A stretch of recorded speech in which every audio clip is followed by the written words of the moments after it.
toxic positivity, not only does it not work, but it can actually be harmful for our well-being. It keeps us stuck in the very patterns that we're trying to escape. It creates this sense of failure, which can actually activate our very survival patterns and narratives that keep us stuck in the stories we're trying to get out of.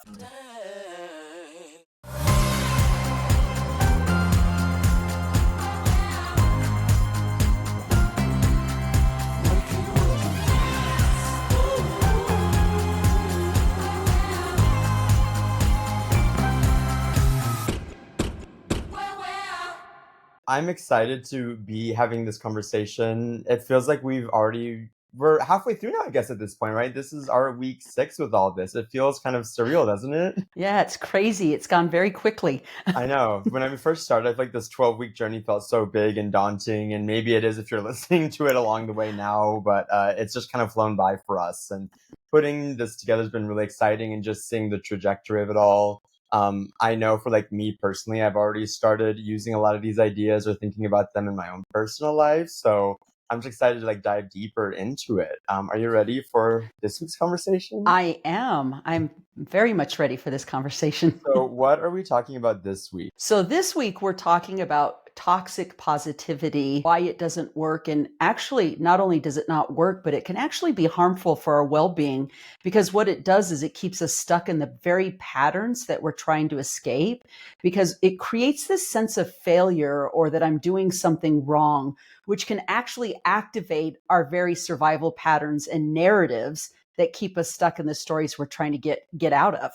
Interesting, yeah. And I think that this came up for me, or at least this came up for the both of us most recently. You had made this video where you were talking about that affirmations are kind of bullshit, was something that you had chatted about. And I think it's a little controversial. And, even I am someone that does affirmations from time to time. And so when I heard that, I was a little taken aback by that. But I feel like we're kind of getting at the same concept here with what you Mhm. talked about in that video and what we're going to be talking about this week. I would even say the most common approach right now in the world of pop psychology and self-help to be able to build the life that you want has become this ultra form of positivity.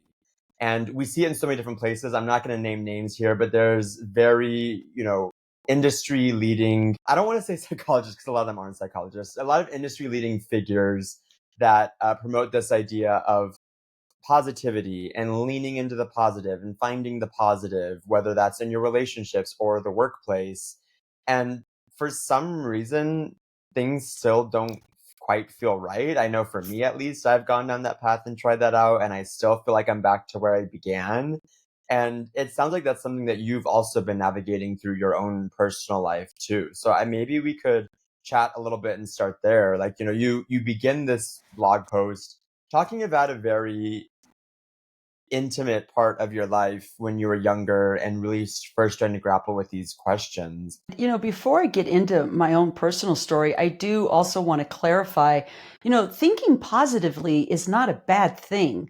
I think the issue is that we as a society slap it on like a Band-Aid over really difficult experiences and emotions. I think we're a society that we like the magic pill. We want to take something and get over something quickly. And when I say that affirmations are bullshit, there's a reason why I say that, because what we're trying to do is to force ourselves into an experience that our being isn't ready for. So when we think about narratives, when we think about our stories, they're not just thoughts.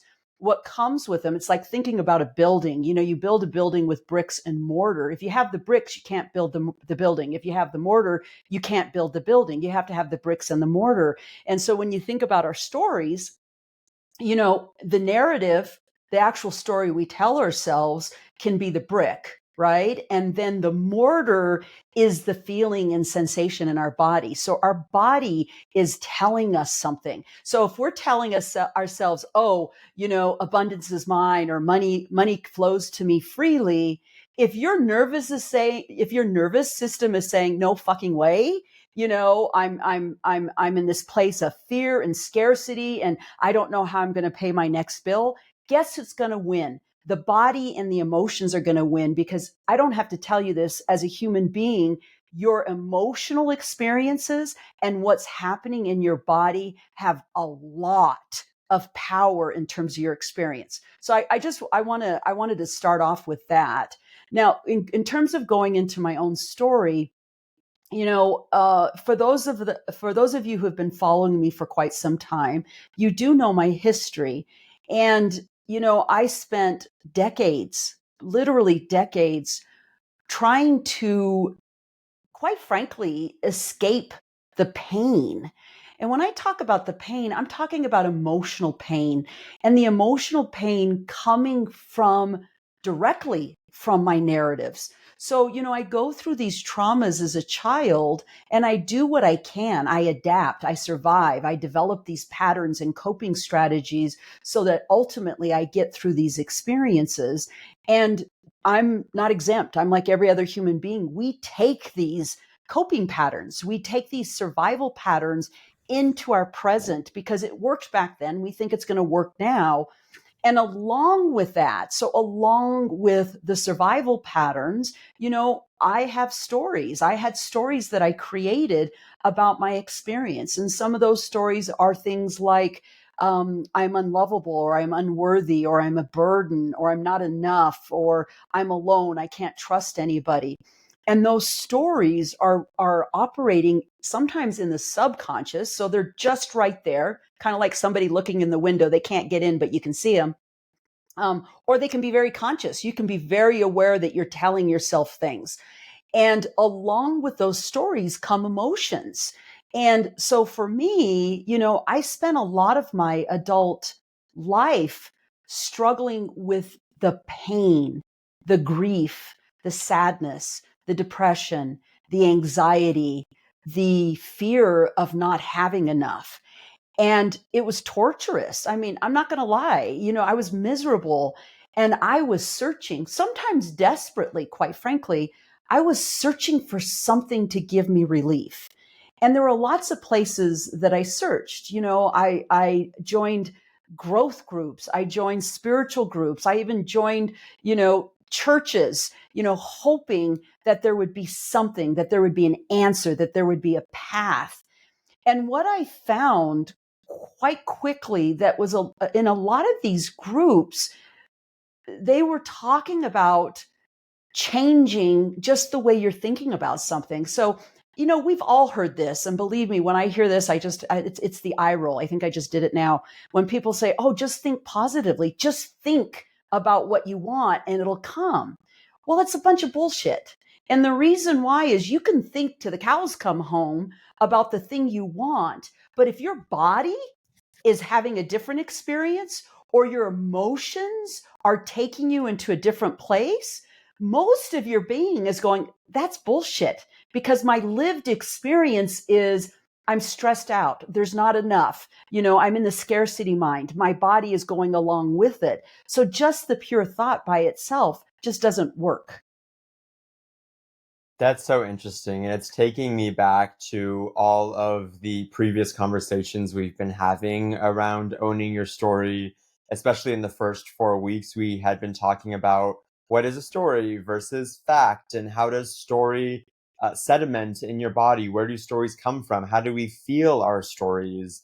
And one of my biggest takeaways from those conversations was that we all have stories. We're all acting on behalf of those stories, but these stories are not just the words or the thoughts that we have for ourselves. It's also the way that they feel in our body. It's the way that trauma feels. That's, hunched shoulders, it's clenched fists, it's, like shallow breathing, whatever that is. And what you're saying now is that that's where stories live, maybe most viscerally Mhm. on that physical level. And while we may be able to change our thoughts or embrace this different mode of thinking that you are finding in churches, in spiritual groups, in resources, whatever it may be, that's only one dimension of the way that we interpret the world and the way that we're living out our stories. And until you're able to work on this other shit that's maybe a little bit deeper, where those or that's like the foundation where those thoughts are resting on, you're really not going to be able to do anything with it, is what you're saying. Right, exactly. Like I said, building the building, if you have a bunch of bricks, you're not going to get anywhere without the mortar. And so, in order to grow and evolve and to shift stories, like if we're consciously aware that we have a story that no longer serves us, just telling ourselves to think something different isn't adequate. You've got to be able, you've got to be able to feel it in your body. You've got to be able to align the emotion with the new story. And so, the idea of just thinking positively really is kind of flimsy, because what you have to be able to do is you have to align your nervous system and the emotions with a new narrative. So here's the crazy part. Sometimes what happens is people think it starts with thinking positively, and it actually doesn't. And there's nothing wrong. I want to make it really clear. I don't want to dissuade the listeners away from positive thinking. I'm not saying that. What I am saying is positive thinking alone is going to be ineffective. And a lot of times people start with the positive thinking. They're like, okay, if I just think positively, then the rest of me is going to follow. The emotion's going to follow. The nervous system's going to follow. And I'm going to say, no, that is not true. What has to happen is, if let's say you've got some trauma around money. I know that that's a big trauma for me, coming from a place of not enough. And for me, if I were just to think, this is going to be my affirmation, money flows to me easily. Okay. It's not going to get me anywhere, because the moment I say to myself, money flows to me easily, my nervous system is going, are you kidding me? That is not my lived experience. And my nervous system is still going to be kind of stuck in that trauma response. And the trauma response is, oh my God, I don't have enough. Oh my God, I don't have enough. Oh my God, I don't have enough. So I'm telling myself something. My body's going, oh, that's bullshit, because my body's lived experience and the emotion, the anxiety has a hell of a lot more weight than those words. And so people start with the words. And what I would say is, don't start with the words, take the words in. Imagine, like, get your nervous system to feel what it would feel like if you had enough money. Like, if money was coming into your life easily and with a steady flow, imagine your nervous system. How would it respond to that? So when I think about my nervous system with the affirmation of money flows into my life easily, I think about my nervous system going, I can let go. There is ease. My shoulders have dropped. There's a sense of trust. I feel safe. I feel secure. I can feel that in my nervous system. And then along with that comes emotions. I'm feeling at peace. I feel ease. I feel trusting. So those two things have to happen. And so a lot of times it's important to take these things into your body and experience them internally. It's like an extended form of visualization. And there's a lot of research that shows that visualization is actually very effective. Like, if you look at sports psychology, for example, they've done studies where they take one person who imagines, like, they're visualizing in their head being at a free throw line and hitting the basket over and over and over again and actually getting it. And then they compare it to the person who's actually doing the free throw lines. There's no difference between these two people. And it's the same way with our lived experience, that we can visualize things, take them into our body, take ourselves there as if we were literally there in our minds, and have the same experience. And so it's really important to take these things that we want, like these narratives that we want to shift, to take them into our body, feel them in our nervous system, feel the emotion that's going to shift into as a result of the change in the narrative. Hmm. I love all that. And I am definitely excited to dive a little bit deeper into some of these practices or alternatives to toxic positivity when it comes to rewriting a story. But I think I want to go back a little bit. You were talking a bit about this trauma around money that you had, and how toxic positivity could only do so much for you before your body kicked in and said, are you kidding me? Like this is just a bullshit thing that you're saying. This is not the truth. This is not how the world works. You talk a lot about your personal experience in the beginning of this blog, and I want to maybe hear a little bit more about what it was like for you to be at that age, to be, when you were younger, like whether that was in your 20s or 30s or 40s, whatever age that was. I'm curious, maybe what were some of the experiences that you were having because of the stories inside of your body, because of the trauma that you had lived?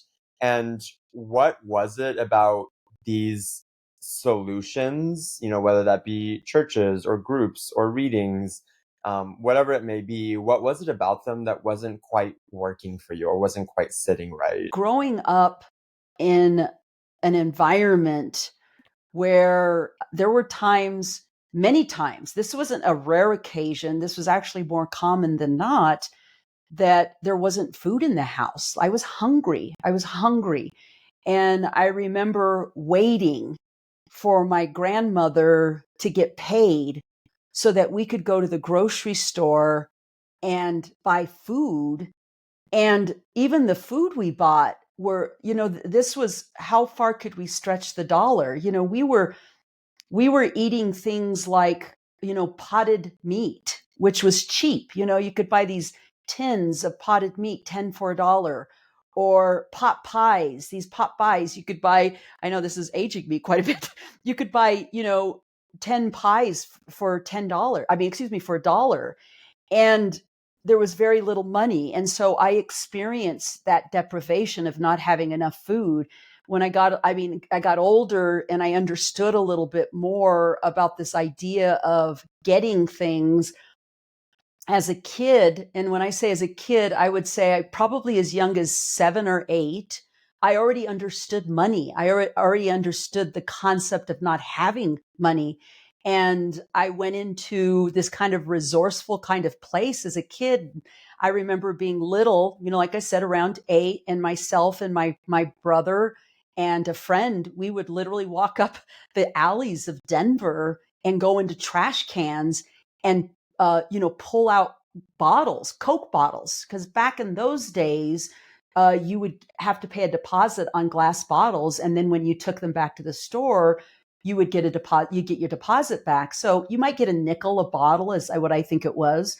And then what we would do is we'd pull our money together and buy food. I remember one Christmas, for example, I would have been about 12 years old, and we couldn't even afford Christmas lights. Like we got a Christmas tree. Everything on the tree was handmade because we couldn't afford ornaments. And so we waited. My mother literally counted quarters and dimes and pulled those together. And it took us weeks to be able to buy Christmas lights.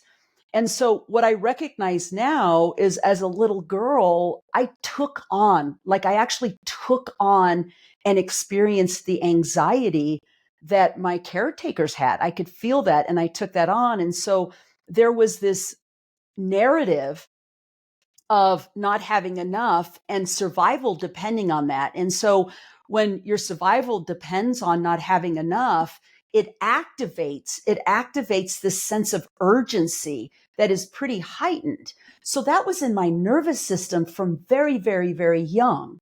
So fast forward to now, or even in my experience, even as recently as the last 6 months, I had mentioned that, I had a great 2024 from a perspective of wealth that didn't include money necessarily. Like every aspect of my life was feeling just really expansive. And I just felt this tremendous value in all of my experiences. Yet one thing didn't come through, and that was the money. Like I had actually made less money in 2024. And what I realized was I had all of these things that were amazing. Like when we think about wealth is just not money. Wealth is experiences that we want and that we're able to have. I had a lot of experience. I had a wealth of experience in connecting with lots of people. I had a wealth of experience in terms of outlets for creativity. I had a wealth of experience in terms of things just expanding and unfolding. And yet just this one thing, the bottom line, the dollar, I saw that. And what happened was it kicked into gear these old survival patterns. Like what I recognize now, and as I say this, I say I recognize this, I'm still having layers of realization as early as this week where it was like, oh my gosh, I realized that that little girl who was pulling out pop bottles out of trash cans and experiencing that anxiety, that was the part of me that was activated. And so what I started doing is I did what we've talked about. I got into hustle. I got into, oh my goodness, what do I have to do? What do I have to do to make money? I've got to figure this out. And what I was doing was I was in this place of fear. I was in this place of urgency. The survival patterns were kicked in, and I was in a desperate mode to make things happen. And when I realized that, first of all, being in that desperate place to make things happen didn't make things happen, by the way. I recognized that and realized, wait a minute, what's happening right now is not the same thing that was happening when I was a little girl. I have plenty of money. I can pay my bills. I'm not starving. I'm not, going to be kicked out of my place, but my survival mind was in that place.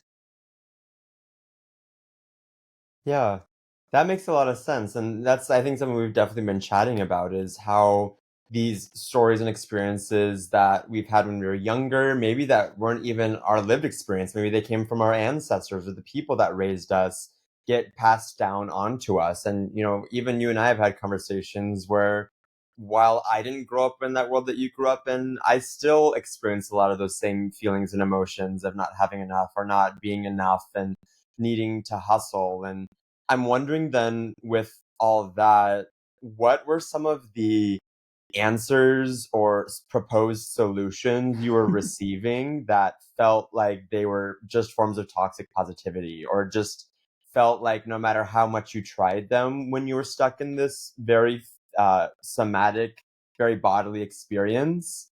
What were those solutions that just didn't really seem to work for you?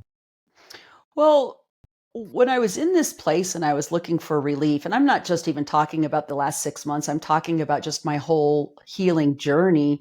You know, I was searching for answers, and I got involved. I got involved with growth groups. I got involved with spiritually based growth groups. I was involved with what I would call a very new age, new thought kind of church, and going into those places or those spaces with my pain, with this pain. And quite frankly, two things kind of happened. One of those things was I was told over and over and over again that my life circumstances were only a reflection of what I was thinking. Hmm. And I bought that. And when I bought that, what I was thinking about was, okay, I'm right where I am because I'm not thinking about this correctly or in Hmm. the right way. So this is kind of my fault. Hmm. Like if I'm in a bad way, then I'm doing something wrong. So it wasn't helpful on a couple of on maybe two or three planes. It wasn't helpful. One of the ways in which it wasn't helpful was I was being told that it was really only a matter of changing how I was thinking. And no matter how much I tried, and believe me, if anybody knows who I am as a person, I am persistent, I am diligent, I am stubborn, and I will stick with something. So here I am for years. Okay, I just got to change my thinking. I just got to change my thinking. If I change my thinking, everything's going to come. Guess what? It didn't. So then what happened? Well, what happened was I started blaming myself. Like, okay, what is wrong with you, Charleanea? Why can't you get this? Look at all these people around you. All these people around you are living the life that you're envious of.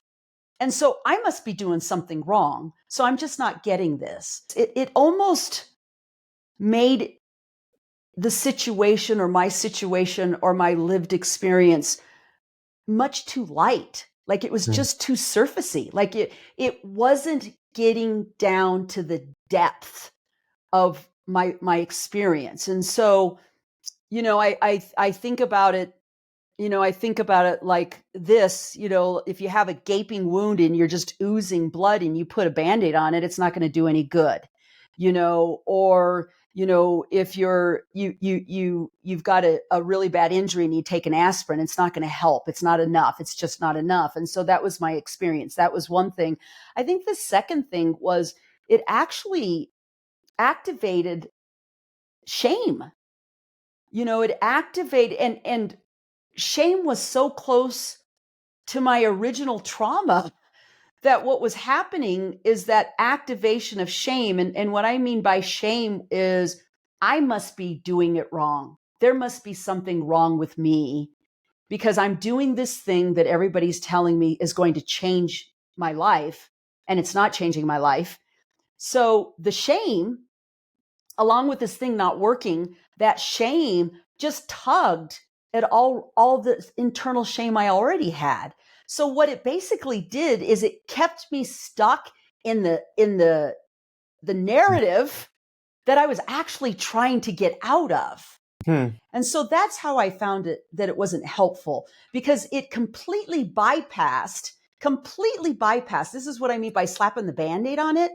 It completely bypassed my trauma, because people's traumas, and I'm not saying you have to have big T traumas. You can have little T traumas. Those traumas settle in our nervous system. And so when you're bypassing all of that and you're just saying, oh, just think positively, you're completely overlooking the roots to your narrative. And so it's not going to change a damn thing. Hmm. Wow. I think that's really interesting for me to hear for a couple of reasons. I think, first of all, when I think about toxic positivity, because it's still around today, it's been Mm-hmm. around forever. I think about all the influencers and pseudo psychologists I see on Instagram with some catchy phrase. Those feel like toxic positivity to me as well. I think I've always been very skeptical of them, but more so just because I just thought it just doesn't really work. It feels like a really cheap and quick, easy solution for something that doesn't work. But what I'm hearing you say is that not only does it not work for you, that was also what was keeping you in that place, or kind of Mm-hmm. keeping you in your story, because it was activating old wounds, old traumas, old stories you were telling yourself, that were associated with shame or not being enough or not being there enough. I think what's really interesting to me is the way that, I don't know if it was like that back then, but certainly now, I think a lot of the people that are most vocal about this toxic positivity approach to figuring your shit out are so closely intertwined with hustle culture, and corporate Mm-hmm. hustle culture. And the people that are advocating for this are oftentimes advocating it for it in the workplace, like how to be a better worker, how to be, a better partner, how to be a better parent, whatever that is. But the end goal that's almost always there is some form of productivity or some form of efficiency, like how to be, a bad bitch like CEO, or how to be in charge, or how to, you know, harness all your energy. And it feels kind of telling to me. It feels like more than just a coincidence to me that we've also been talking about hustle culture and how hustling is also a response to this, being in this shame place or being in this story state or living in your trauma. And so I guess I'll just say that what I'm hearing from you is that this toxic positivity is not only a weak solution to figuring out your stuff, it also might just be reinforcing the patterns, the responses that you have cultivated to be able to cope with this trauma, like hustling, working hard, like needing to be better, needing to improve yourself, and just kind of keeping you in this cycle again and again of never really addressing what you need and instead just bypassing it all. Exactly. I mean, something that just occurred to me as we're having this conversation, Esteban, is that toxic positivity is actually a form of self abandonment. And so let me tell you what I mean by this. And what's going to happen is you're going to get pushback from your system, from you, because the way that it's self abandonment is that it is completely bypassing you and your experience. It's like, let's pretend that that's not there. Let's pretend that the pain isn't there. Let's pretend that the fear isn't there. Let's pretend that this narrative you have is useless. And so it's a form of, oh, I don't see that. It's not there. Let's come over here. Let's distract ourselves and come over here to the shiny shit and the pretty stuff that we want. The problem with that is because we're wired for survival. We're going to do whatever it is to create existence for ourselves. And so even if we have painful parts of ourselves, if we are saying, oh, let's not look at this, let's come over here to the shiny shit, that part of us is going to go, oh, hell no. And it's going to push. It's actually going to push more. And so one of the things that I've talked about is this kind of comes full circle with owning our stories. The more we ignore our stories or that we run from our stories, the more they're going to push back at us for our attention because they need healing. They need release. They need attention. And so when we get into this place of the positivity and to the extreme of toxic positivity, it is actually it's a form of saying to yourself, oh, that doesn't matter. That is unimportant. That's not real. That's undesirable. I'm just going to ignore it and kind of come over here. And it makes me think about like being having little children. If you have a kiddo who's saying, oh, I hurt myself, and they're crying, and they're like, yeah, wait a minute, just a minute, I'm over here busy, I'll get to it. That little kid is going to scream louder and louder and louder because we're designed to get our needs met. And our adult selves, even though we're adults and we're in big bodies, the part of us that holds the trauma, the experiences that are related to our survival patterns are very much like younger versions of ourselves. And we're going to scream and cry and yell until that part of us is actually tended to.